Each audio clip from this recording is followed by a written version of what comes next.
जब से औरतों ने मर्दों को अकेला छोड़ दिया, हमलों के मुकाबले के लिए, चैलेंजेस के मुकाबले के लिए औरतों ने अपनी तमन्नाएं महदूद कर ली, औरतों ने अपना दायरे कार महदूद कर लिया, औरतों ने अपना वक्त मोबाइल पर और टीवी पर ज़ाय करना बढ़ा दिया, औरतों ने अपने जिगर के टुकड़ों, अपने बच्चों और बच्चियों, उनको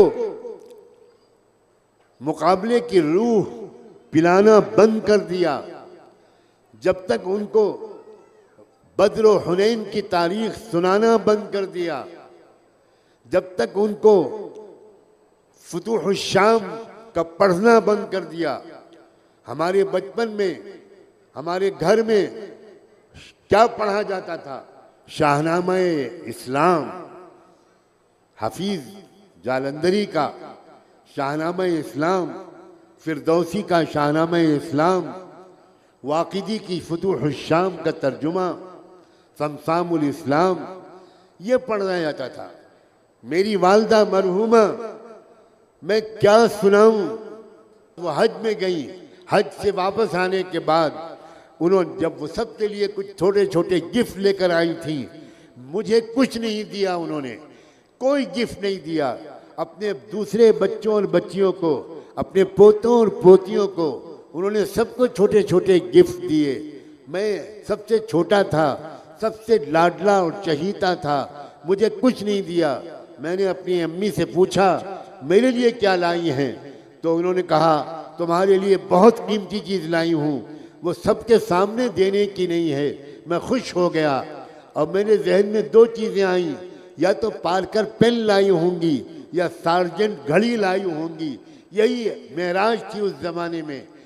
उसके बाद जब सब लोग चले गए मेहमान, तो मुझे उन्होंने जानमाज पर बुलाया, नमाज के बाद, इशा की नमाज के बाद, और बिठाकर कहा मैं तुम्हारे लिए ऐसा कोई गिफ्ट नहीं लेकर आई हूँ, मैं खाने काबा का पर्दा पकड़कर तुमको इस्लाम की खिदमत के लिए और इस मुल्क से शिर्क के खात्मे के लिए और तौहीद के क़याम के लिए वक़्फ़ करके आई हूँ। मैं झुक गया, उनकी गोद में सर रखकर फूट फूट के रोने लगा और मैं कहने लगा बस अम्मी अम्मी बस, इससे बड़ा कोई तोहफा नहीं है। मेरी बहनों दुआओं से मेरी मदद करना, मेरी बेटियों दुआओं से मेरी मदद करना, कल मैं क़यामत के मैदान में अपनी माँ के सामने शर्मिंदा ना हो। ऐसा ना हो कि मेरी माँ मेरे गिरबान पकड़ के अल्लाह के सामने कहें मैंने इसको काहे के लिए वक़्फ़ किया था, ये कहाँ लगा हुआ था। इस मुल्क में मस्जिदें शहीद की जा रही थी, लड़कियों के साथ रेप किया जा रहा था, मदरसे तोड़े जा रहे थे, मुसलमानों की लिंचिंग की जा रही थी, जेल ठूस रहे थे, और सज्जाद कबाब और बिरयानी खा रहा था।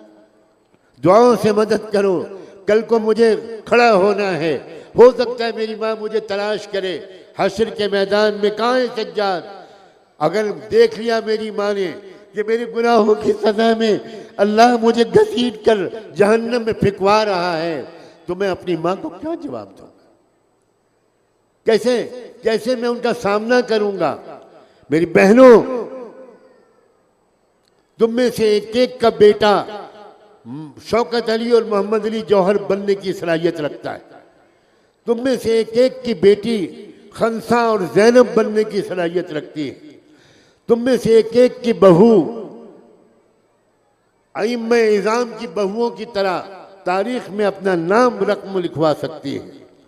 जानती हो हज़रत मौलाना इलियास रहमतुल्लाह अलैह की बहू कैसी थी? जानती हो हज़रत जी मौलाना यूसुफ की अहलिया कैसी थी? मैंने अपनी आंखों से उनको देखा है। मैं बचपन में 6 साल का था जब मेरे वालदा और मेरे वालिद मुझे मस्जिद निज़ामुद्दीन ले गए। वालदा घर के अंदर रहती थी, मैं छोटा बच्चा था, मैं भी बार बार घर के अंदर बहुत देर गुजारता था। मैं क्या बताऊं, मौलाना यूसुफ साहब की अहलिया को देखकर सहाबियात याद आते थे। बावर्ची खाना नहीं था, मतबख नहीं था, मेहमानों के लिए खाना घर में पकता था। 200-300 मेहमानों का खाना दोनों वक्त मौलाना यूसुफ साहब की अहलिया चूल्हे, लकड़ी वाले चूल्हे पर पकाती थी और उसी पकाने के दरमियान रोजाना 15 पारे पड़ती थी। यह है हमारी अजीम माएँ। दारुल देवबंद के बानी हुज्जतुल इस्लाम हजरत मौलाना कासिम नानोतवी का जब निकाह तय होने लगा तो एक बड़े अमीर घराने की लड़की के साथ उनका रिश्ता तय हो रहा था। उन्होंने अपने वालिद गिरामी अपनी से बार बार कहा, मेरा रिश्ता अमीर घर की लड़की के साथ मत कीजिए, मेरी जिंदगी गुर्बत में गुजरेगी, मैं तो इस्लाम पर अपने को कुर्बान कर चुका हूँ। लड़की अमीर घर की लाएंगे आप तो मेरे घर में तकलीफ होगी, बर्दाश्त नहीं कर पाएगी, किसी गरीब लड़की से मेरा निकाह करा दीजिए। लेकिन बात उल्टी थी। उस लड़की के बाप को इसरार था कि मैं अपनी बेटी किसी को नहीं दूंगा, फरिश्ता सिफत नौजवान आलिम मौलवी मोहम्मद कासिम को ही दूंगा। चुनांचे निकाह हुआ, दुल्हन रुखसत होकर आई। हजरत मौलाना कासिम नानोतवी एक नौजवान दूल्हा कब्रे में दाखिल हुए, सलाम दुआ हुई, मोहब्बत के पैगामों का तबादला हुआ। उसके बाद अचानक हजरत मौलाना कासिम नानोतवी खामोश हो गए, बिल्कुल चुप हो गए। कई मिनट इंतजार किया तो उनकी नई नवेली दुल्हन ने कहा, क्या कोई गलती हो गई मुझसे, आप एकदम चुप हो गए, मैं माफ़ी चाहती हूँ, क्या बात हो गई? तो मौलाना कासिम नानोतवी बोले, नहीं नहीं, गलती तुमसे बिल्कुल नहीं हुई। असल में मेरी नज़र पड़ी कि तुम सर से पैर तक सोने के जेवरात में लदी हुई हो। बहनों और बेटियों, उस ज़माने के लिहाज से 1.5 लाख रुपए के जेवरात थे। कितने होंगे आज के ज़माने में? 10 करोड़ रुपए, उतने जेवरात में लदी हुई दुल्हन थी। कासिम नानोतवी ने कहा, तुम्हारे जिस्म पर ये सोने के जेवरात देखकर मुझे जंग अजीम में तुर्की और बल्कान के जख्मी मुजाहिदीन याद आ गए। वो तड़प रहे जख्मों से, उनका इलाज नहीं हो पा रहा।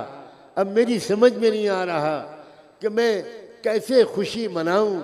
यहाँ जेवर और वहाँ तड़पती हुई लाशें और तड़पते हुए जख्मी लोग।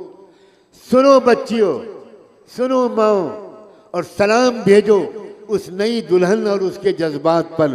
वो दुल्हन उठी, कोठरी में गई, एक एक करके अपने सारे जेवरात उतारे और एक दुपट्टे में उन जेवरात को रखा और लाकर अपने नए शौहर दुल्हा मौलाना कासिम को दिया कि आप मेरी तरफ से अल्लाह के वास्ते कल ही तुर्की के मुजाहिदीन के लिए ये जेवरात भेज दीजिए, पहुंचा दीजिए, आपका एहसान होगा।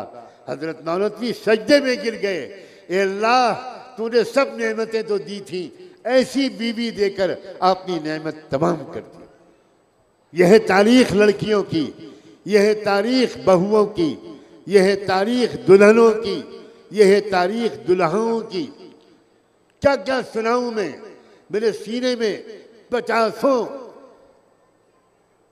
सबक आमोज कहानियां महफूज हैं।